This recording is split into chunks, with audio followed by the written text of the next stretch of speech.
Hello there, Hudson here, Todd over there, and we are, at least according to Kimberly Young, her favorite voiceover actor. So maybe we're more people's favorite. Well, the list is growing. It is. You're mine, I'm yours, and maybe, well, Kimberly, she's just kind of probably tongue-in-cheek. Probably.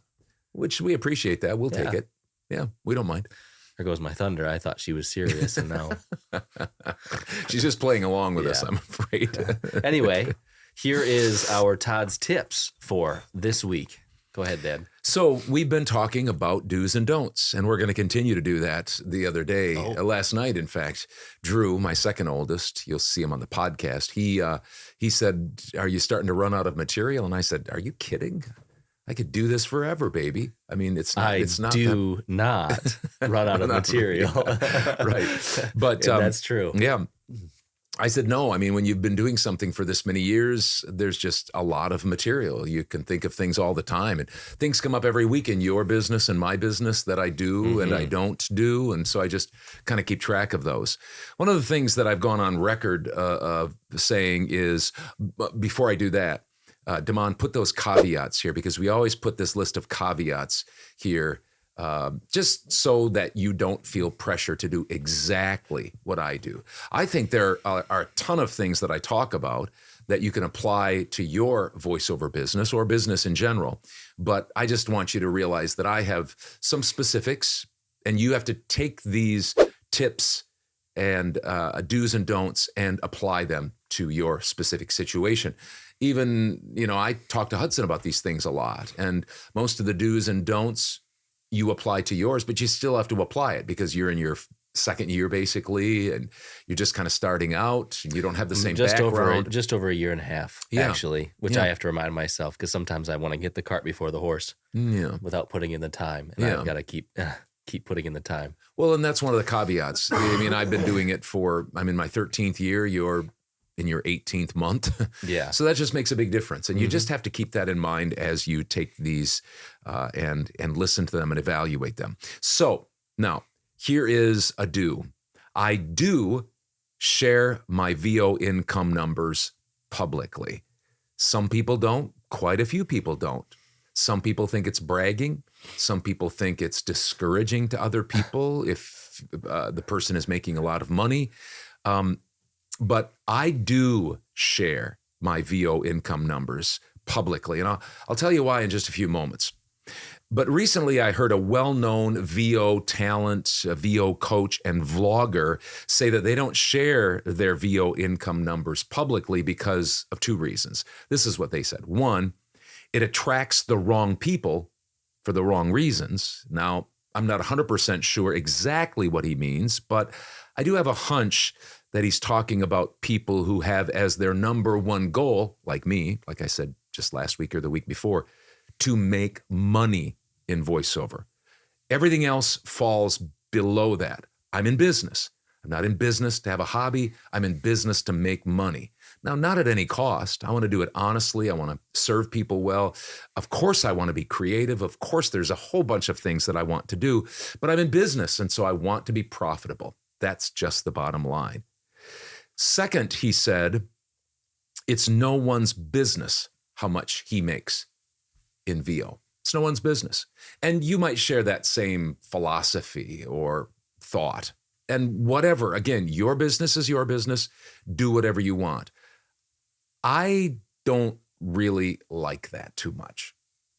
And so if you want to do that, that's fine. You can coach, you can mentor, you can give your opinion, you can write books, you can do whatever you want. That's whatever you want. Your business is your business. But I share my VO income numbers every week for two basic reasons. First, I want you to be encouraged that VO can be profitable. It can be a profitable business if, and there's a big if, there really is. I don't think about a get rich quick or everybody can do this. I think anybody can do it, but not everybody will do it. And the reason not everybody will do it is because, one, you have to run it like a business. And a lot of people aren't ready to do that or don't have the tools or whatever. And two, you have to have the 4 Ps. You have to be patient, you have to persist, and you have to persevere for it to pay off. That's just the truth of the matter. And so I want to encourage people that if you run it like a business and if you do the 4 Ps, then you can be profitable.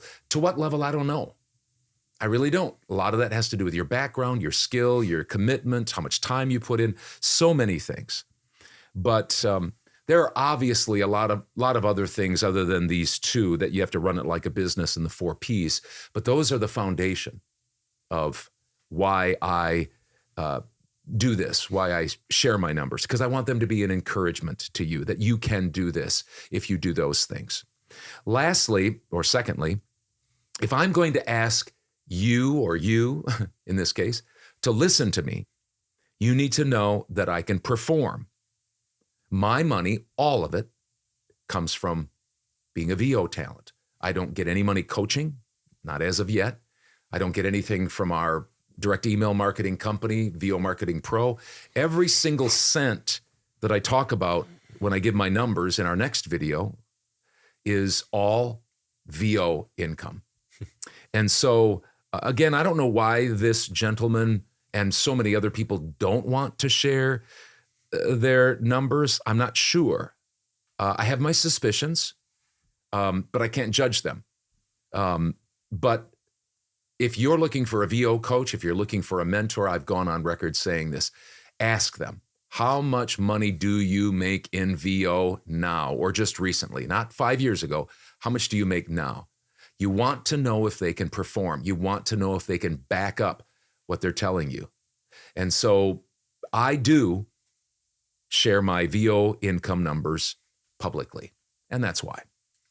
I also share my numbers, but that's just because you share yours. And the whole reason we started these videos and the podcast and stuff like that was to show what you've, put together over your 13 years as a business, and then teaching me how to kind of recreate that. And so I give my numbers as, more people could look at me and say, maybe there are people that make the type of money that I do, and they say, well, that's discouraging because you make $300,000 a year. Well, I'm giving out my numbers and I make $15,000 a year. So, anyway, I just was saying that it's, I could very easily be discouraged, but it's a learning process. And I think it helps me have a little bit more of a giddy up in my step to want to make more and to do better and stuff like that. So I appreciate that you share your numbers because, like you said, it's all from VO. Mm-hmm. It's not from demo production or coaching or other things. Mm-hmm. And for somebody to say, hey, yeah, I'm a voiceover coach, but I only make $30,000 a year, or I make whatever it is, to me, that would be something like, maybe the proof isn't in the pudding. Mm-hmm. So anyway, that's why. And that's why we started these videos too. When you started, when Hudson launched his VO career, we talked about that. We wanted to watch his journey, and we wanted to watch my journey, and we wanted to talk about the things that I'm teaching you and you're observing and we're struggling with. I mean, there are things that I've struggled with over the years. Of course I've struggled. Of course it's hard work. Of course it's a grind.